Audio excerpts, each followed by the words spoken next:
Saudar todos com a paz do Senhor. Amém? Aproveitando que você está de pé aí, queria convidar você a abrir aqui na carta aos Romanos, capítulo 8.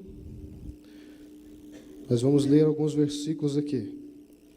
Carta aos Romanos, capítulo 8. Nós vamos ler do versículo 19 ao versículo 25. Amém? Pessoal que está chapado, né? 11 ministrações em 2 dias. Amém? Então que a palavra de hoje seja continuação de que vocês já começaram a ver. Amém? Então vamos ler aqui. Romanos 8, do 19 ao 25. Diz assim a palavra do Senhor. A ardente expectativa da criação aguarda a revelação dos filhos de Deus. Pois a criação que ficou sujeita à vaidade, não por sua vontade, mas por causa daquele que a sujeitou, na esperança de que também a própria criação será liberta do cativeiro da corrupção para a liberdade da glória dos filhos de Deus. Sabemos que toda a criação geme como se estivesse com dores de parto até agora. Não só ela, mas nós mesmos, que temos os primeiros frutos do Espírito, também gememos, interiormente, aguardando a adoção, a saber, a redenção do nosso corpo. Pois nessa esperança somos salvos, mas a esperança que se vê não é esperança. Quem espera por algo que já tem? Se, porém, esperamos o que não vemos, com perseverança o aguardamos. Amém? Pode sentar. Amém? Rapidamente, quero testemunhar, o ano de 2015 tem sido maravilhoso. Como Deus tem nos abençoado. Estamos ali em Anápolis, trabalhando com jovens locais da igreja, trabalhando também num congresso lá que talvez você já ouviu falar, chamado Comep, a gente ajuda ali, e Deus tem nos dado presentes ainda por cima, né? Ainda no primeiro semestre deve sair aí nosso primeiro livro, para a glória de Deus, e o maior presente ainda já deve vir em menos de 2 meses, que é a nossa primeira filha, a Rebeca, está vindo aí também. Então, irmãos, Deus é maravilhoso. E é sobre esse Deus maravilhoso que nós queremos falar nessa noite. É esse Deus que nós estamos louvando e adorando desde a hora que nós chegamos aqui. Amém? Amém. E o texto que nós lemos aqui, ele fala sobre uma glória futura. No versículo anterior, está dizendo que as aflições de hoje, os problemas de hoje, eles não se comparam com a ser revelada. Oh, aleluia, isso é muito bom. Então, sem fugir do contexto, mas dando uma ênfase no que nós devemos fazer, nós vamos tentar passar a mensagem de hoje no sentido, guarde essa palavra com você, a palavra atitude. A palavra que o Senhor colocou no nosso coração nessa noite é para que nós despertemos para entrar em ação. Então, certamente você já deve ter visto em algum lugar, algum show, alguma apresentação, talvez na televisão, um bando de gente ansioso para o cantor entrar. E eles estão lá, fulano, cadê você? Eu vim aqui só para te ver. Assim. E a palavra de Deus está dizendo que isso está acontecendo, embora nós não consigamos enxergar. A natureza. Quando eu falo natureza, eu estou falando os homens, os animais, as plantas. Imagine todos eles reunidos. Estádio não ia caber, né? Uma cidade, talvez uma nação, não caberia todo mundo. E todos eles estão clamando. Filhos de Deus, onde vocês estão? Eu estou aguardando a sua manifestação, filhos de Deus. E então, você imagine essa cena ensurdecedora. E é sobre isso que nós queremos falar nessa noite. O texto que nós lemos fala de 2 gemidos. Dos gemidos da natureza, do gemido de todos os seres vivos e também dos gemidos dos filhos de Deus. Mas espera aí, se a natureza engloba tudo, os filhos de Deus já estão dentro da natureza, correto? Teoricamente, sim, mas os filhos de Deus talvez tenham um gemido especial. Mas antes de a gente entender que manifestação é essa, que revelação é essa que eles estão aguardando, que a natureza está aguardando, nós precisamos entender quem são os filhos de Deus. E quem são os filhos de Deus? Em 1 João, capítulo 3, versículo 2, está escrito aqui, agora somos filhos. Agora, porque alguma coisa precisou acontecer. Mas agora nós somos filhos. Em Efésios 2,19 diz o seguinte, que antes nós éramos estrangeiros, forasteiros, mas agora nós somos concidadãos dos santos e membros da família de Deus. Então o apóstolo Paulo está nos dizendo o seguinte, que antes nós éramos estrangeiros, antes nós éramos órfãos, eu e você, nós éramos órfãos, mas então nós fomos adotados, através do sacrifício do nosso irmão mais velho, chamado Jesus Cristo. Você pode dar um glória a Deus por isso? Amém. Então nós fomos aproximados de Deus. Então os filhos são aqueles que aceitam a paternidade de Deus. Lá em João 1,12 diz assim, contudo, aos que receberam, aos que creram em seu nome, deu-lhes o direito de se tornarem filhos de Deus. Então, todos aqueles que aceitaram a paternidade de Deus, todos aqueles que creem que Jesus Cristo é o único salvador de suas vidas, esses são os filhos de Deus. Então, todos nós que estamos aqui nessa noite somos filhos de Deus, amém? Então, uma vez que nós entendemos a nossa filiação, nós podemos dar o próximo passo. Nós podemos tentar entender que manifestação é essa aguardada, que revelação é essa que a natureza está aguardando. Então, talvez, quando você escuta a palavra manifestação, você pensa lá naqueles movimentos que aconteceram em 2013, por causa dos 20 centavos, né? Embora a gente falar que não era, mas era. Ou talvez você lembre dos movimentos 2 ou 3 semanas atrás, pró-Dilma, anti-Dilma. Talvez você lembre disso quando você ouve manifestação. E manifestar é revelar, é expressar. Então, usando um termo popular, a manifestação, eu manifestar, quer dizer que eu tenho que marcar presença. Aí, eu agora lanço uma pergunta para você. Você tem marcado presença onde você tem passado? Você tem marcado presença onde você tem passado? Então, para nós entendermos como é que funciona isso, eu volto lá na oração sacerdotal. Em João 17, Jesus orava lá no versículo 18, ele diz assim, assim como o Senhor me enviou ao mundo, eu vou enviar eles agora. E tem gente que lê esse texto e às vezes fica confuso, então é sempre bom deixar claro. Tem gente que pensa que Jesus estava orando só pelos discípulos. Mas lá no versículo 20 ele está falando assim, eu não oro só por esses que o Senhor me deu, não. Mas por todos aqueles que crerão em mim através da palavra. Então Jesus Cristo, naquele dia, no Getsemane, ele estava orando por mim e por você. Aleluia. Graças a Deus. Então nós voltamos à intercessão de Jesus. Ele está falando o seguinte, que ele quer nos enviar. Jesus se manifestou, Jesus se revelou, Jesus marcou presença aqui na terra, e agora ele agora encerrei a minha participação aqui na terra, agora são eles, agora são vocês, agora somos nós que devemos marcar presença aqui na terra. E então, nós recebemos de Jesus algo conhecido como grande comissão.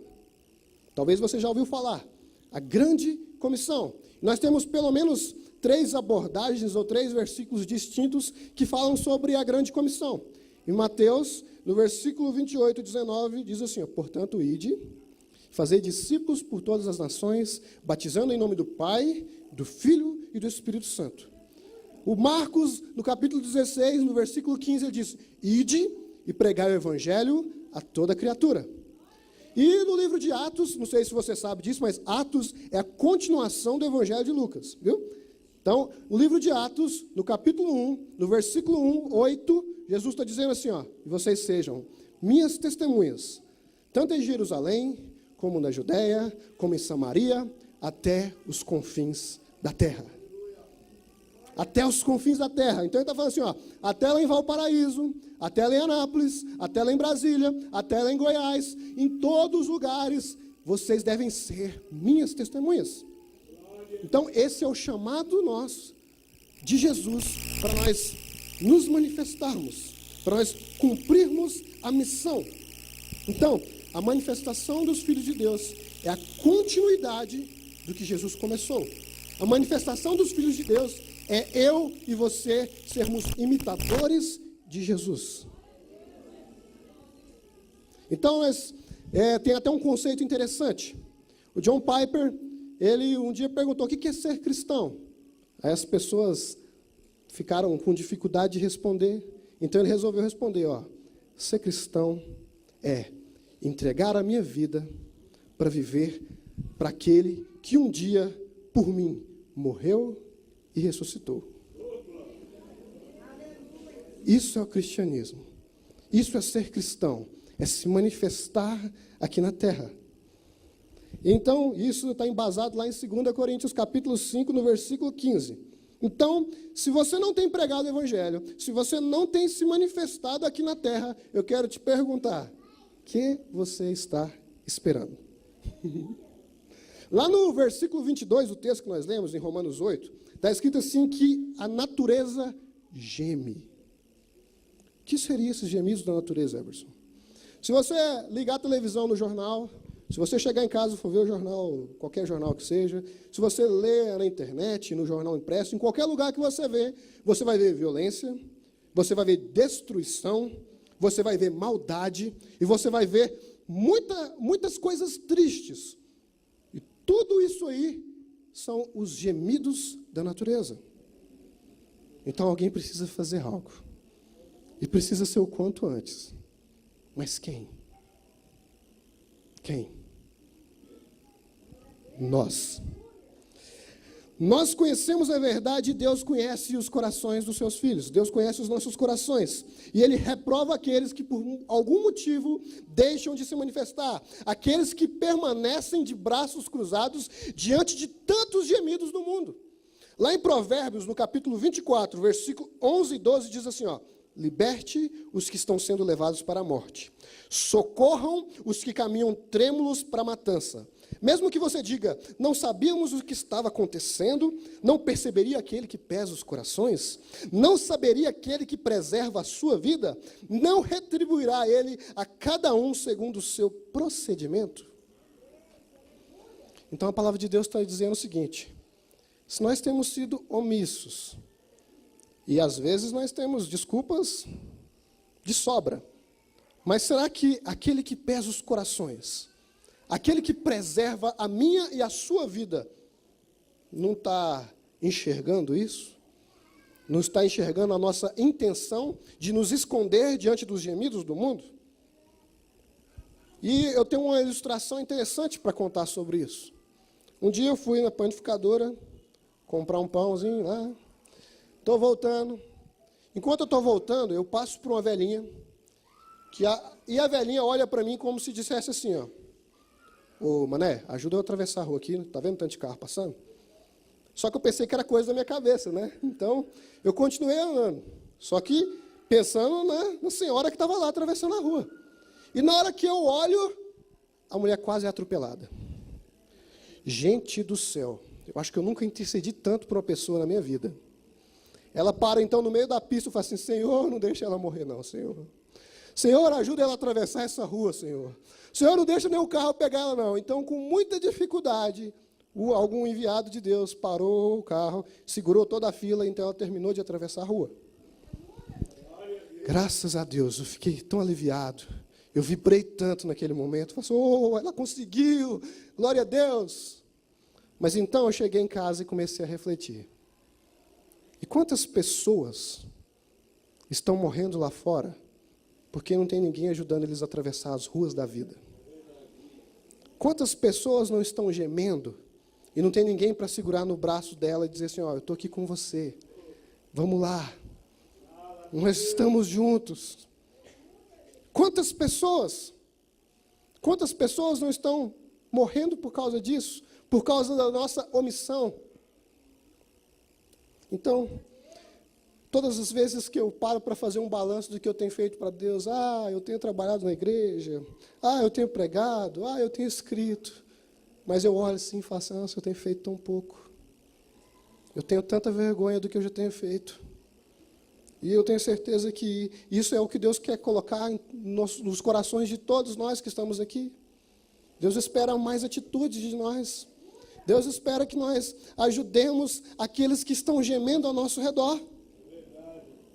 Só que nós gostamos de colocar a culpa no governo, na classe alta. no pessoal do Nordeste que votou na Dilma, no pessoal, nos pastores, nos líderes. Será que o pastor não está vendo que fulano está passando por dificuldade? Será? Mas e nós? O que nós estamos fazendo? O que eu e você estamos fazendo para mudar isso? Então, de vez em quando, a gente leva um tapa na cara de Deus. De vez em quando, a gente entende que muita coisa não é feita porque nós não tomamos atitudes. E talvez você esteja viajando o texto que eu li aí e fale assim, o que tem a ver isso que o menino está falando? Porque o texto aqui, de Paulo, está falando de uma glória futura, Eberson. Essa manifestação que a natureza está aguardando aí é de quando nós formos glorificados. É mesmo, é verdade. O apóstolo Paulo está falando aqui que a natureza está gemendo como se estivesse em dores de parto. Mas quem está gemendo com dores de parto tem uma esperança de que quando a dor passar, vai nascer uma criança. Mas espera aí, então beleza. E quando é que essa dor vai passar? Quando Jesus Cristo voltar. Então a manifestação é só quando Jesus voltar, não é? É e não é. Agora eu falo, agora eu tenho experiência de campo, né? Da mesma forma que uma grávida precisa ser cuidada até a hora do parto, para que então venha a criança. Nós precisamos então cuidar dos gemidos da natureza, até que então venha a esperança, que é Jesus Cristo. Então nós recorremos novamente lá à grande comissão. Nós precisamos agir. Então, comentando os versículos que nós citamos anteriormente, eu entendo que pregar o evangelho a toda criatura quer dizer que eu devo não só falar, como saciar aquele que está ouvindo o evangelho. Se uma pessoa bater na porta da minha casa me pedindo um prato de comida, se eu só pregar para ela, não vai resolver a situação dela. Ela não vai me ouvir. Se alguém está com frio e eu vou lá pregar para ele, não vai adiantar nada. Mas então, eu ofereço o prato de comida e então falo de Jesus Cristo. Eu ofereço algo para aquecê-la e falo de Jesus Cristo. Eu faço companhia àquela pessoa num momento difícil e então falo de Jesus Cristo. E o que seria fazer discípulos? Seria ensinar aqueles que estão saciados a saciar os demais. Sejam através de recursos, sejam através da palavra de Deus. Discipulado é isso. É você sacia alguém e ensina aquele que foi saciado a saciar os outros demais. E testemunhar, essa é a parte mais linda. Testemunhar Jesus não consiste simplesmente em mostrar um discurso de fé, um discurso bonito, uma oratória maravilhosa. Gente, as pessoas estão se cansando de ouvir falar de Jesus. Isso é uma verdade. Elas estão querendo vê-lo. E onde é que elas vão ver Jesus? Em mim e em você. Então, beleza, nós entendemos aí como nós podemos colaborar com os gemidos da natureza. Mas o texto também fala que nós também gememos. Que os filhos também gemem. Isso é a verdade. Será que na igreja tem gente passando por dificuldade? Tem. Será que tem gente doente na igreja? Tem. Será que tem gente passando por luto? Tem. E nós também devemos nos manifestar em relação a essas pessoas. Esses dias eu ouvi no pastor Evaldo Ramos, e ele dizia que há uma diferença muito grande entre o outro e o próximo. E tem muita gente que o próximo é só aquele que está lá na África, ou aquele que está lá na Ásia, ou em qualquer lugar. E tem gente que pensa que é o contrário. Não, aquele lá é longe. O próximo é o lá de casa, é o do trabalho, é o da faculdade. Esse é o próximo. Só que nós precisamos entender que o próximo pode ser tanto alguém que está sentado do seu lado agora, como alguém que está lá na África ou na Ásia. Como é que nós vamos discernir isso aí, Emerson? É o seguinte, o próximo é aquele que precisa de você, então você se compadece dele. E se você não se compadece, ele é simplesmente o outro. Então, o pastor Evaldo Ramos, falando lá na parábola do bom samaritano, ele fala o seguinte, ó, o sacerdote e o levita foram o outro. Eles não foram o próximo. Mas o samaritano foi o próximo. Por quê? Porque ele se compadeceu daquele homem, ele cuidou daquele homem, então ele é o próximo. E da mesma forma somos nós. Se nós estamos dirigindo, está aquele congestionamento bravo, tem alguém querendo entrar na frente, Se eu acelero o carro e deixo ele para lá, ele é o outro. Mas se eu falo, passa, meu filho, ele é o próximo. Se alguém bate na porta da minha casa e fala assim, eu preciso de um dinheiro para comprar um leite, minha filha está ruim e tal. Se eu não dou o dinheiro, se eu não dou o leite, se eu não dou nada, ele é o outro. Mas se eu não estou nem aí para a intenção do coração dele, mas se eu faço pensando em fazer o melhor para o próximo, e então eu colaboro com ele, então ele é o meu próximo. Nós precisamos saber separar muito bem isso. Então, isso me fez refletir sobre o mandamento que Jesus nos deu em relação a amar o próximo como a mim mesmo. Eu gostaria de passar fome? Você gostaria de passar fome? Não. E por que às vezes alguém passa fome perto da gente e a gente não se comove com isso? Você gostaria de perder um ente querido? Não. Mas cai um avião lá na França. Mas Everson, é lá na França. Mas e aí? Isso quer dizer que nós não devemos nos compadecer? Isso quer dizer que nós não devemos orar por aquelas famílias? E se fosse a nossa? É como a mim mesmo. É como a mim mesmo. Então, da mesma forma que eu não queria perder, eu não quero que o meu próximo perca. Da mesma forma que eu não quero sofrer, eu não quero que o meu próximo sofra. Então, Jesus veio ensinar isso para nós. Só que às vezes nós nos preocupamos com tantas coisas fúteis e nos esquecemos disso. Não entendemos isso. Então, meu filho, o que eu quero dizer para você é que agora é hora de entrar em ação. Não adianta nada eu ficar 3 dias no retiro lá recebendo, e depois eu vou colocar tudo que eu recebi aonde? Eu tenho que colocar em prática. É hora de eu entrar em ação. Então, todos os filhos eles podem colaborar de alguma forma. Existe algo que você pode fazer. Eberson, eu não tenho tempo. Você pode orar. Você pode investir em pessoas. Você pode atender um telefone, você pode mandar um e-mail, você pode ser útil de alguma forma, mas o que nós precisamos é entrar em ação. Então, Eberson, eu não me sinto preparado para isso. Então, lá em 2 Timóteo, no capítulo 3, no versículo 16 e 17, diz que toda a Escritura, ela é divinamente inspirada. Aí no versículo 17 fala assim, para que o homem de Deus seja apto perfeitamente preparado para toda boa obra.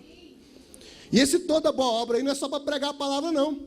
Não é só para cantar, não. Esse toda boa obra aí consiste em saciar os gemidos da natureza. Então nós somos criados para isso.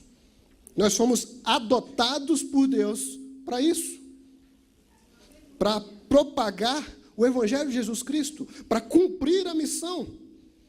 Porque é isso que o Senhor espera de nós. E eu preciso entender também que os 12 talentos que o Senhor me deu são investimentos. Opa, como é que funciona isso aí? Lembra lá da parábola dos 10 talentos? O homem veio, distribuiu o dinheiro para o pessoal, foi embora, depois ele veio buscar o lucro. Da mesma forma, o Senhor investiu em mim e em você. O Senhor te deu dons, o Senhor te deu talentos, para que tudo isso seja para produzir para o reino. Porque um dia ele vem buscar o lucro, um dia ele vem buscar o resultado. E se nós não entrarmos em ação, o que ele vai vir buscar? Não vai ter nada para ele, não é verdade? Então, nós precisamos entender que se ele te deu uma bela voz, não é para você ir pousar de bom cantor, não. É para você louvar ao Senhor Jesus. É para você ser um ministro. Se ele te deu uma profissão interessante, se ele te deu um diploma, né? Todo mundo quer um diploma. Você tem que entender que na sua profissão, Deus quer te usar para abençoar vidas. Talvez seja ofertando alguma coisa, talvez seja através da sua profissão você pregando a palavra de Deus, mas de alguma forma Deus quer te usar naquilo que você tem feito. Então, que nós, como instrumentos nas mãos do Senhor, nós possamos entender que o nosso trabalho não é vão. O apóstolo Paulo, ele disse assim que para mim o viver é Cristo e morrer é lucro. E quando a gente ouve falar assim, mas morrer é lucro, Paulo está doidão. O que o Paulo andou aprontando? Morrer é lucro? Onde que morrer é lucro? Aí está falando o seguinte, ó, que enquanto ele está vivo, ele tem que trabalhar, ele tem que se manifestar, ele tem que marcar presença. Mas depois que ele morrer, aí ele vai desfrutar da eternidade. Os meninos um dia foram num louvorzão, os meninos da igreja, eles me contaram que alguém disse assim, ó, gente, vamos ficar de pé de novo, porque nós vamos descansar na glória. E é isso mesmo. Enquanto nós estamos aqui na terra, nós estamos aqui para agir, nós estamos aqui para frutificar, nós estamos aqui para nos manifestar. Então, muitas vezes nós não fazemos isso, porque talvez não é prioridade. Porque talvez não é prioridade. E esses dias me mandaram um vídeo, eu achei bem interessante. Eu vou pegar está desligado o microfone, né? Deixa eu pegar aqui para fazer uma ilustração, tá? Eu achei bem interessante o vídeo. O cara, imagine que esse fio, tá vendo esse fio aqui? Imagine que ele seja infinito, tá? Imagine que ele seja infinito. E aqui, ó, até aqui, acho que até aqui tá bom. Essa parte aqui que eu estou marcando aqui, ela representa a nossa vida aqui na Terra. O que vem depois da marcação aqui é infinito. O que vem depois da marcação aqui é a eternidade. Só que, às vezes, nós estamos muito mais preocupados em fazer algo para nós colhermos aqui, ó, nessa parte limitada, nessa parte do nada, nessa parte que não vai representar nada quando nós estivermos na eternidade, e esquecemos que o que nós devemos produzir é aquilo que nós vamos colher durante toda a eternidade. Nós ficamos presos a pequenas coisas e nos esquecemos daquilo que é eterno. Nós nos esforçamos tanto para colher frutos enquanto nós estamos vivos e nós esquecemos que nós devemos plantar para colher também durante a eternidade. Então nós não priorizamos isso. Então muitas vezes nós não priorizamos a eternidade. E isso é muito triste. Então, nós chegamos a 1 Coríntios 15. Aí no versículo 50 em diante, Paulo fala sobre como é que funciona priorizar a eternidade. Ele começa falando o seguinte, ó, não é todo mundo que vai dormir, não. Ou seja, não serão todos que vão morrer, mas todos serão transformados. Aí no versículo 52, ele vai continuar dizendo o seguinte, ó, aqueles que morrerem, eles serão ressuscitados com o corpo glorificado. Mas aqueles que estiverem vivos quando Jesus Cristo voltar, eles terão seus corpos transformados. E ambos, então, teremos um corpo eterno. Ambos teremos um corpo celestial. Gente, se você consegue imaginar isso, é uma coisa muito profunda. Nós teremos um corpo eterno e então incorruptível. Então a morte agora foi vencida. Cumpriu aquilo que está escrito lá em Apocalipse 21, versículo 4. Toda lágrima será enxugada. Nós venceremos a dor, o sofrimento, nós venceremos a morte. E então, o nosso sofrimento momentâneo ficou para trás. Nosso sofrimento momentâneo ficou para trás. Então, como é que funciona isso aí? Eu queria ilustrar isso aí com aqueles homens egípcios que foram mortos por amor ao Evangelho. Imagine agora, novamente, todos eles enfileirados. Mas agora, eles estão enfileirados sem ninguém atrás dele e ameaçando eles de morte. Agora eles estão enfileirados com o corpo transformado em glória. E agora, eles, junto com toda uma população celestial, com todos nós, com os corpos transformados, levantam um grande coro, dizendo assim, e aí, morte? Onde é que está a sua vitória? Onde é que está o seu poder de ferir? Talvez eles não ganharam nada enquanto estavam vivos. Talvez eles, entre aspas, desperdiçaram a vida deles servindo a Jesus. Mas agora, eles estão desfrutando da eternidade.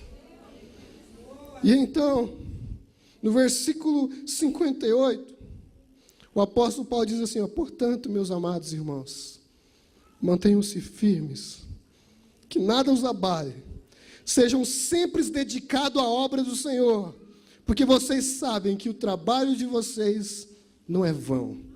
O trabalho de vocês não é inútil. Então nós chegamos à conclusão que nós devemos agir, que nós devemos nos manifestar, crendo nessa palavra, crendo que nada que nós colaboramos para o reino de Deus é em vão. Nós crendo que nós estamos investindo naquilo que será colhido durante a eternidade, priorizando não o que é momentâneo, não o que é passageiro, mas o que é eterno. Então, quando nós chegarmos na glória, nós poderemos dizer: tudo isso valeu a pena. Tudo isso valeu a pena. Fique de pé agora. Tiago. A mensagem que o Senhor quer nos dizer nessa noite é que a natureza espera por você. As nações contam com você. Deus conta com você. Então é hora de se manifestar, meu querido. Então é hora de colaborar com o reino. É hora agora de pensar no que é eterno e não no que é passageiro. Aleluias. Eu queria orar por você nessa noite. Eu queria fazer 2 convites especiais aqui. O Tiago vai cantar, a gente já ora e já acaba. Amém? Se você que ainda não se acha filho, os filhos é aqueles que creram, aqueles que fizeram a sua confissão de fé, que Jesus Cristo é o único caminho, que Jesus é o único salvador das nossas vidas. Se você não se sente filho, e hoje você quer ser adotado, hoje você quer fazer parte da caravana que vai para a casa do papai, que é o céu, eu quero convidar você a levantar sua mão nessa noite. Mas eu não quero ficar só nesse convite, não. O Espírito Santo me incomodou, eu ainda falava assim, mas o espaço aqui é pequeno, talvez, não sei como é que vai ser. Mas o Espírito Santo me incomodou dizendo o seguinte, que existem pessoas que foram confrontadas durante essa mensagem. Existem pessoas que falam assim, realmente eu tenho feito muito pouco. Eu tenho que fazer mais. Eu tenho que marcar mais presença. Eu tenho que me manifestar mais. Eu tenho que cumprir o chamado que Deus tem na minha vida, independente de onde eu estiver. Você que foi confrontado, você que foi tocado por essa mensagem nessa noite, nós queremos orar por você também. O Thiago vai cantar, e se você quiser receber oração, vem aqui na frente. Amém? Vem aqui na frente.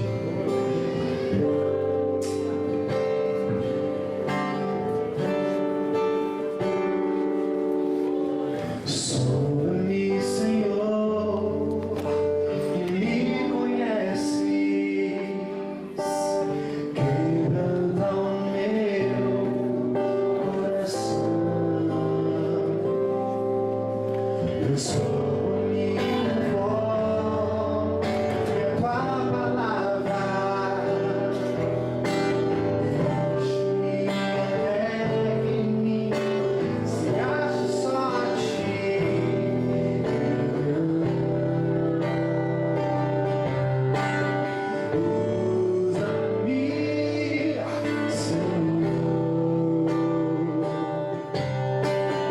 Usa-me como um farol que brilha noite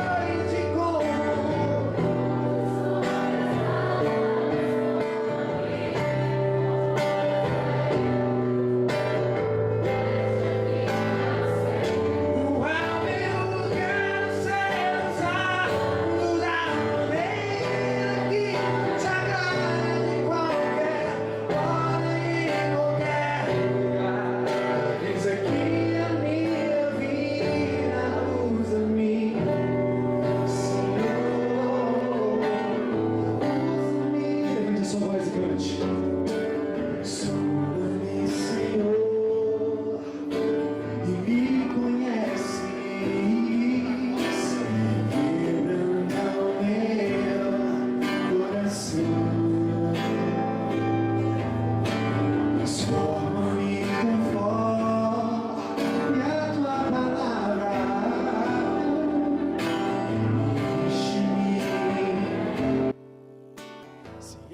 só a ti. Então, usa-me, Senhor. Usa-me, levante a sua voz e cante. Como um farol.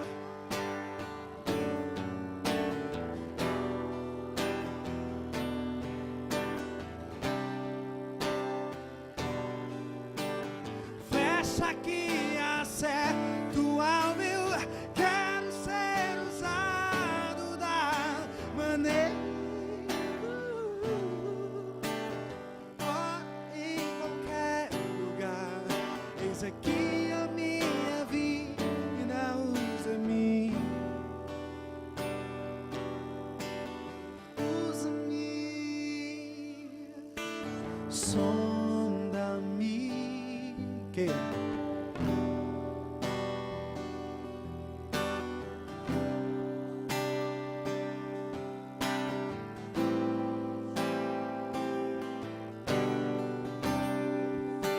Levante as suas mãos e cante a Ele. Sonda-me, quebra